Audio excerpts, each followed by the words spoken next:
Yiddish melodies, Yiddish songs, and it's a culture, it's a heritage, and it's getting more popular. More and more people are you understanding any of this? Yeah. Yes. Oh, good. More and more Yiddish is coming to the fore, and I think it's wonderful, and I don't think we should lose it, you know. So that's my mission in life. I have another 93 years to go, and then I'll take it from there. I found out, I did a little research, there's a difference between mazel and glick. Glick is like happiness, and mazel is like good luck. You know, that kind, you have good fortune. So we have a lot of mazel and glicks in all the songs, everybody. And a lot of Liebe, love, you know. And we'll talk about that in a little while. Okay, so first of all,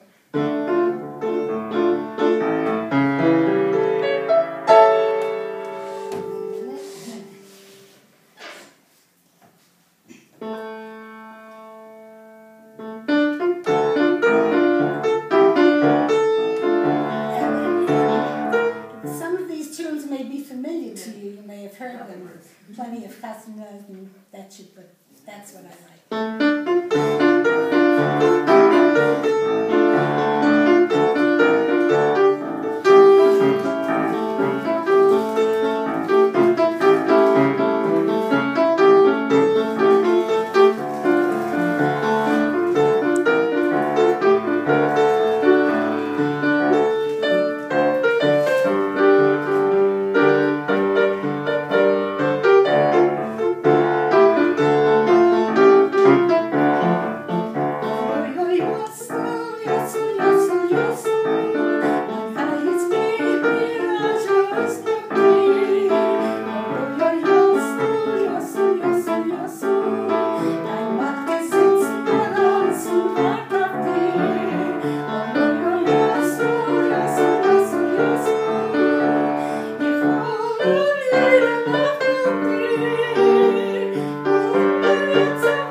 You're there for everybody, you sing for everybody, you make them happy, and my door is closed. How come?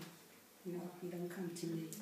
And the young years fly away and they don't come back, and the opportunity is lost, and you know, you think, shoulda. and that was that song. Then there's another one here that I love very much. So where do you get this mazel? How do you find it? And this song asks the question.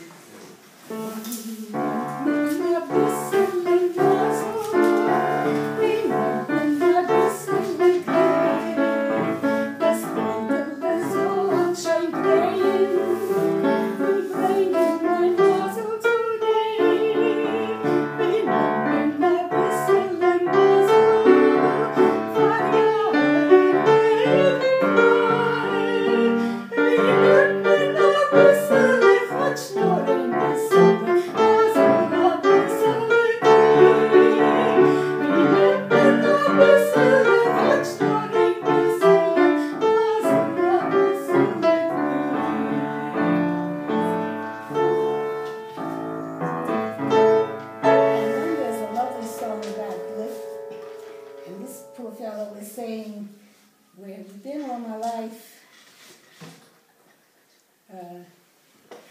oh, but you came now that I found you, but it's so late.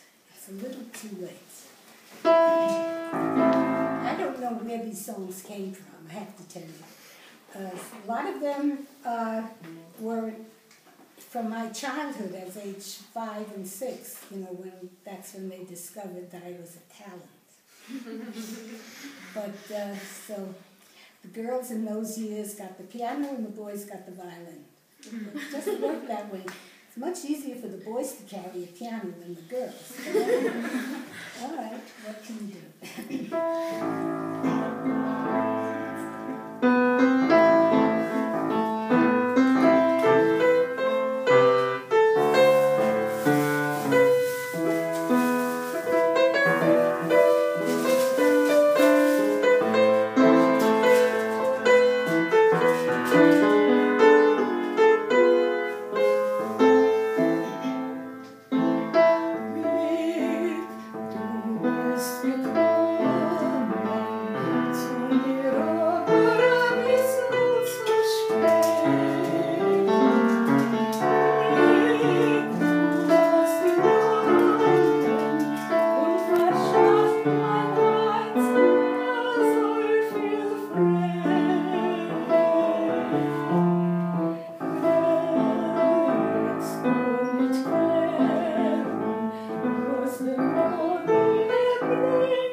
Sings to her, and she said, "Beg me." And he sings her one more love song, and then it's time to go to her mother.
Stable, long-lasting, everlasting Yiddish mama. So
days of my life, I can remember a lot of music in the house, there was no instrument at that time, but a lot of music and a lot of singing, And then my father remarried 3 years later, and then I understood Yiddish Mama better because I was older and looking for it, probably looking for it. And I am what I am today. It's the stability in the house. It's the responsibility of parenting. It's the responsibility of grandparenting. And I wish it all on you to be great grandparents. But that is the ultimate. That really is. I mean, people say, oh, you have the pleasure and not the work. That's a lot of baloney. Because you're always working to try to stimulate these kids and be there to answer questions. And it's very comforting to me to know that now at my years that my grandchildren call to ask questions and stuff. And when a great-grandchild calls and says, Mimi is the name they gave me, I have an assignment. I have to talk to the oldest person I know.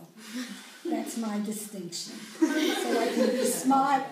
They think I'm smart. Sometimes I bluff, but that's okay. It happens to be with being a Yiddish mama and music it's like this. It's my relaxation, it's my escape. Because my father came from a very musical family. When they came from Odessa, and I recently found their immigration papers, and he came with 5 or 6 brothers and his parents, and he was already almost a teenager by then. He was like about 15 or 16, teenager. But they all had wonderful voices. And they sang just wherever they went. When they got to America, they went, if you know New York at all, the Lower East Side. They camped there, and my grandfather had a knitting mill store, an establishment where they made bathing suits and sweaters and stuff like that. But on high holidays, the whole family, the men in the family, hired out to the local shul to sing for the high holidays. So I know a lot of the liturgy.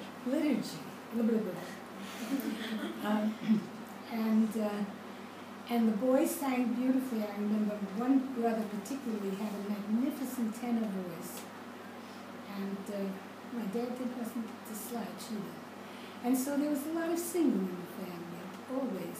And also because my father, in my day, had operated a shop in New York, in the Bronx, and of sweaters, because that's what they were kind of tuned to. And there were so many, with the Lower East Side, the Second Avenue Theater, Yiddish Theater. That was the beacon. Whoever in my generation, you say Second Avenue, they start rattling off names and stuff. I can't do that. But we used to come, my sister and I used to come home and replay these things. We'd do. She'd recite the Raven, once upon a midnight dreary, as I pondered weak and weary, and I'd play Rachmaninoff's da da. So we had our own thing going. And that's where it is. And wherever I went, in school, I joined the Glee Club, and I ended up playing the piano. I think they were telling me a message. בבית ספר, נחזור אחורה ונגיד שהיא... I love to do it. And that's how it is. And one day, I was taken seriously ill, and when I was returned from the hospital, there was a beautiful piano waiting for me. And I started my piano lessons a little under 5 years old. Mr. Lopachik would come for the lesson. My father would give him a knitted vest that came right from his factory, and and he taught me the basics. How old were you? Not quite 5. Not quite 5. Lessons until I was 18, except for the 2 years after my mother had passed away, I didn't take lessons. For some reason, I don't remember. Okay. And when I was 18, I had to say goodbye because it was the height of the Depression, and I'm a child of the Depression, and the piano lessons were very costly. They were $2.50 for an hour.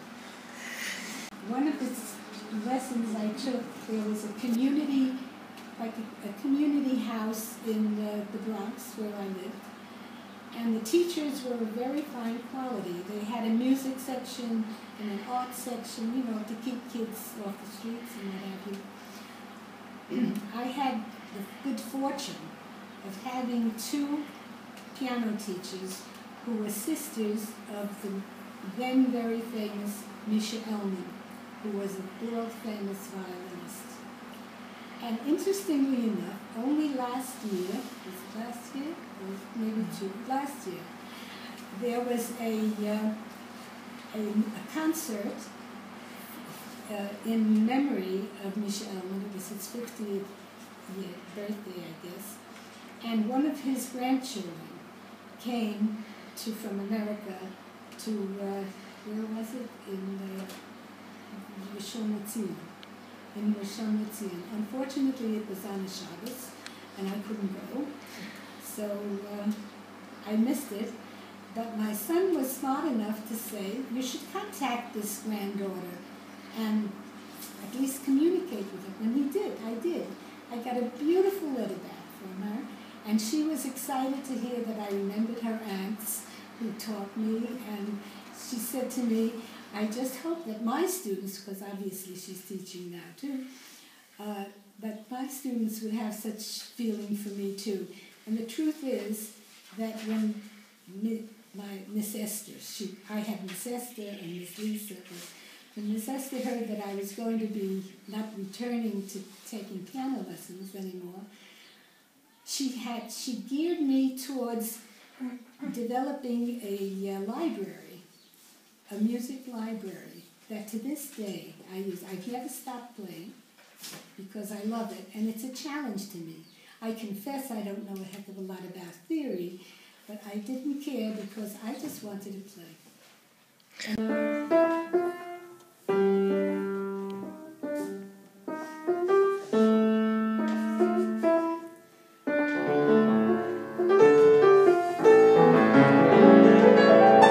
We're all here, and we're here, Baruch Hashem, in Yerushalayim, in Eretz Yisrael, but I have to preface this with a story.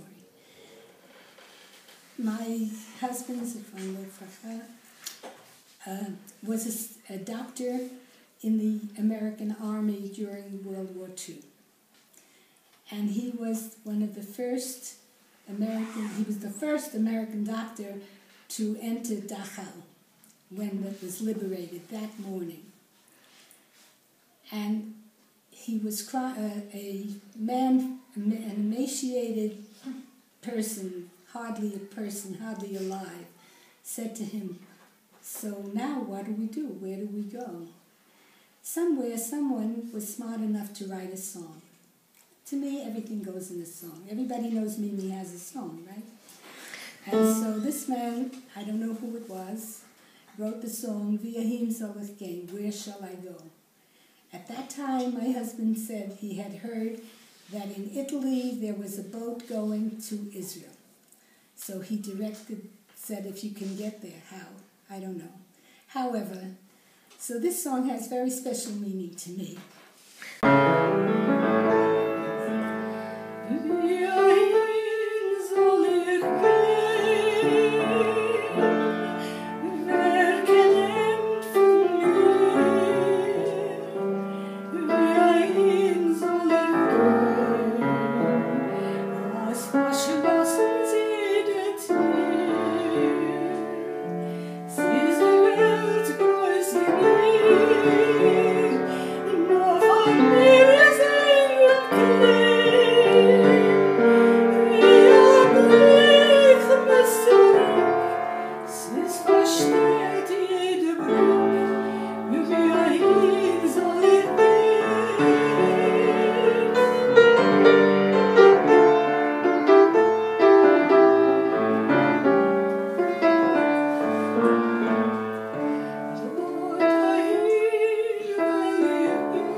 sorry, everybody, because Zion is ours.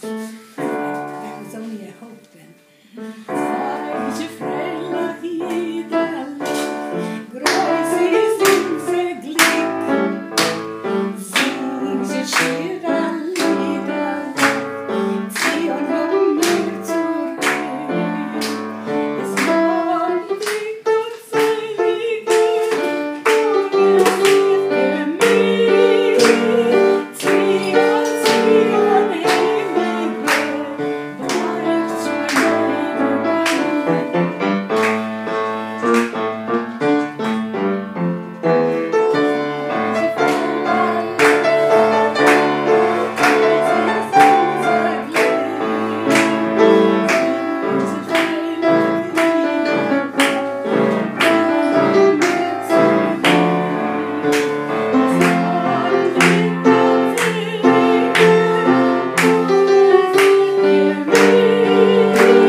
Did I say something?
As an undergraduate, as in elementary school actually, was to sing. I wanted to sing, and I was in love with the opera Faust. But I had a big dilemma, because Margarita was a no-goodnik, you know. And she's straight, and she wears a tailor. How can I play Faust? I'm not going to wear a tailor. You know, I can't do that. So, you understand what I'm saying? And so, there was a high school that was opened that year of my graduation, and for music and art in New York City. And it was a public school, and each school was invited to send one girl and one boy to the school in either art or music, and I was chosen to go for music. So I approached my father, and he stroked the beard that he didn't have. He never had a beard, but he always stroked his chin. And he said to me in Yiddish, "Von das macht man ein Leben. From this you make a living." You know, depression is. You're going to sing your way. So he said, "What do you want to do with it?" And I said, "I want to sing." He said, "Mamala, you'll get married, God willing. You'll have children. You'll sing to your children." Thank God I listened. And so there was a high school that was opened that year of my graduation, and for music and art in New York City. And it was a public school, and each school was invited to send one girl and one boy to the school in either art or music, and I was chosen to go for music. So I approached my father, and he stroked the beard that he didn't have. He never had a beard, but he always stroked his chin. And he said to me in Yiddish, "From this macht man a Leben. From this you make a living." You know, depression is. You're going to sing your way. So he said, "What do you want to do with it?"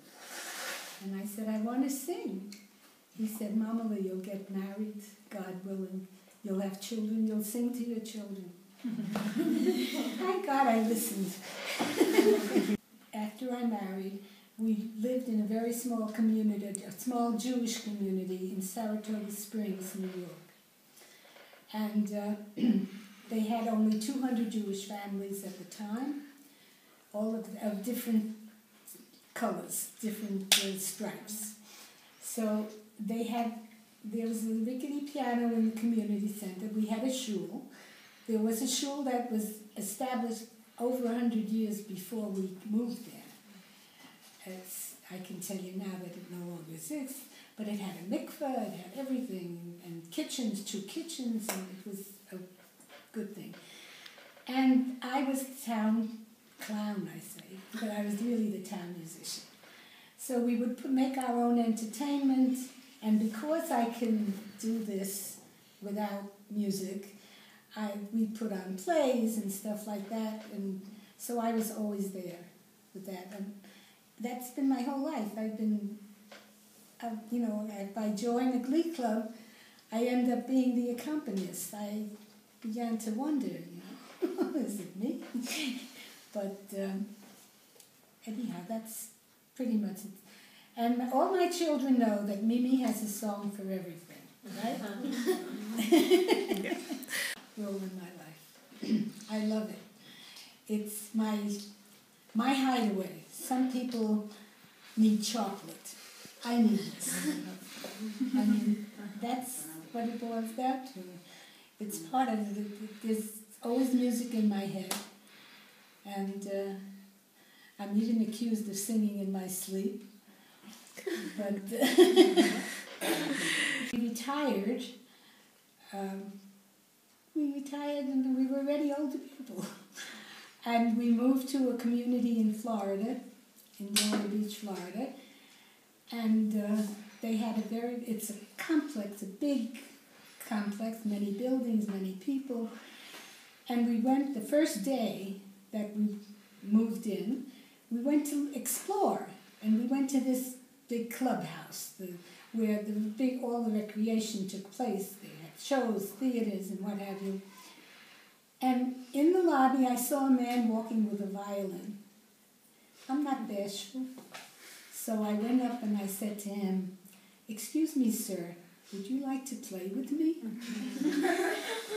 And I used the wrong words, and he looked strict, and I said, "My husband is right here." I mean, I wanted to set him straight. But he said, "Yes, you play?" I said, He said, "What do you play?" I said, "Piano." "Good, we're looking for it." So here we are, almost like a Moshe's Kane, like a Beit Avot, all these older people, all retiring. So he came to my door the first day with his wife. She had to look me over.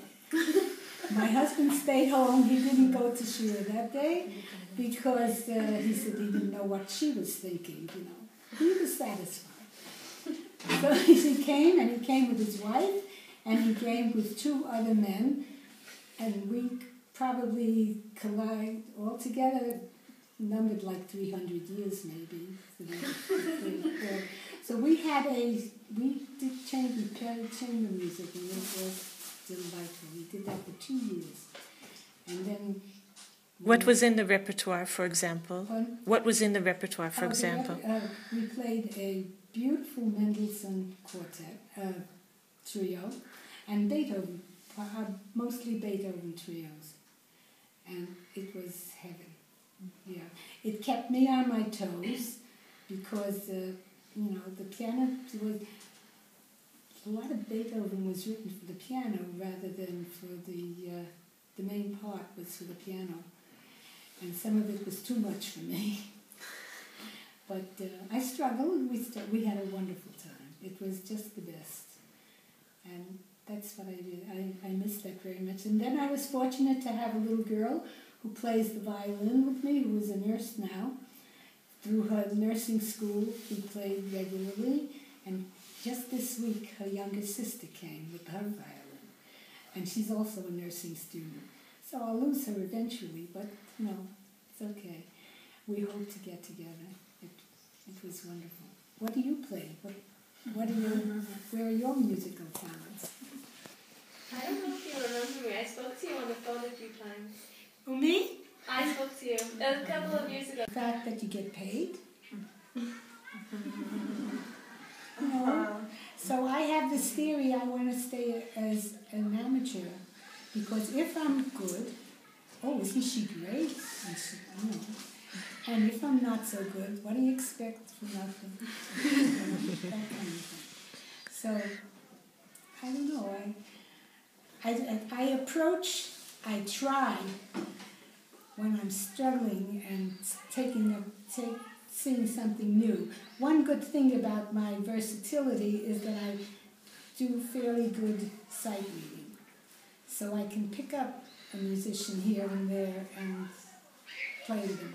Struggle with the first two lines, then we start over again, and that's okay. But I don't know about professionalism. I suppose it's good to act like a professional. When I grow up, maybe when I get older. Learning when you were 18. Did you ever think that it's a shame that I never trained as a singer, or that I never went back to piano to train on a very high level? The truth is, I never had a piano lesson since the 18. And I never really had a formal voice lesson. My husband's family, my father-in-law had a brother who was destined to be, hoped to be an opera singer. And in the way we've heard of Schiappa, he was a basso in the opera and a very big name many, many years ago. And as a matter of fact, he was given a scholarship to train for 4 years of training, intensive training for the opera, if he did not marry. And he married, so he lost the scholarship. And then they struggled and died paupers never. It was too bad. However, it's thinking of, because I wanted voice, it's so competitive. And I wasn't, I didn't have any real training. I don't have a manner of projection. I know that. And, but I love it. So if I love it, and it's coming to me now. I think after all these years, my music is getting worn. I'm doing new things. I just got, this little girl brought me something, a Suzuki book to do with today, yesterday, and I'll try anything, What's too difficult, I don't kill myself over. But if I care enough, then I spend time.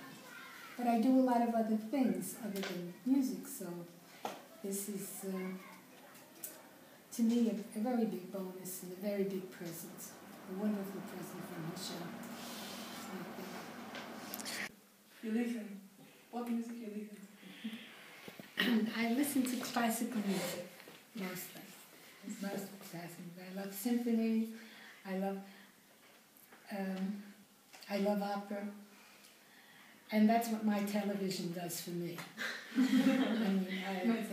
There's a channel called Mezzo on 95, and that's what plays in my house mostly.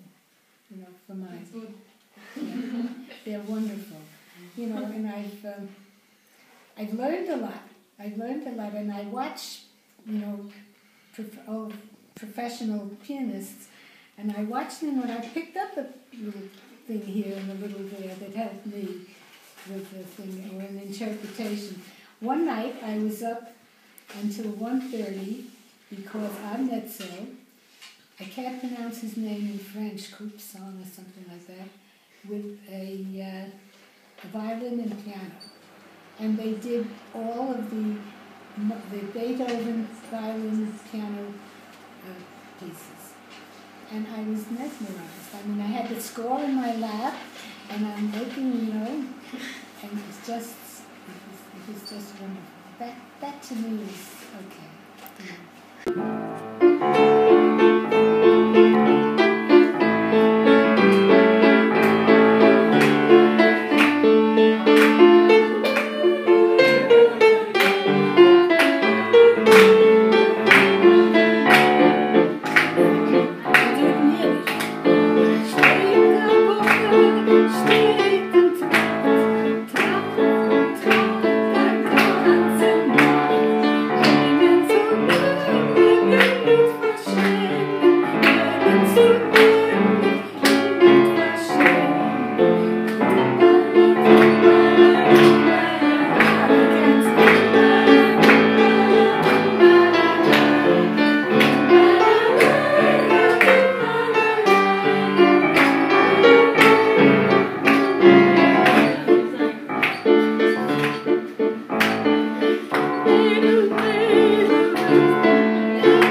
Never stop. Once you stop, you're lost. If you take time off, there are times in life when you have to take off. And aside from that, just don't stop. And you should get to my years with God's help and more, and don't stop. Just keep at it, because it's the best medicine in the whole world. It's better than alcohol. It's better than Advil. It's better than anything. But just don't give up. Don't stop. And if you do stop, come back to it fast. Be conscious of it. Be conscious of what it means to you. I mean, it means a lot to me. You know, in the bathtub, to sing out. But It's been wonderful. Thank you for having me. I really enjoyed it very much. I hope you enjoyed it. And if you're downtown, I'm in the heart of the city.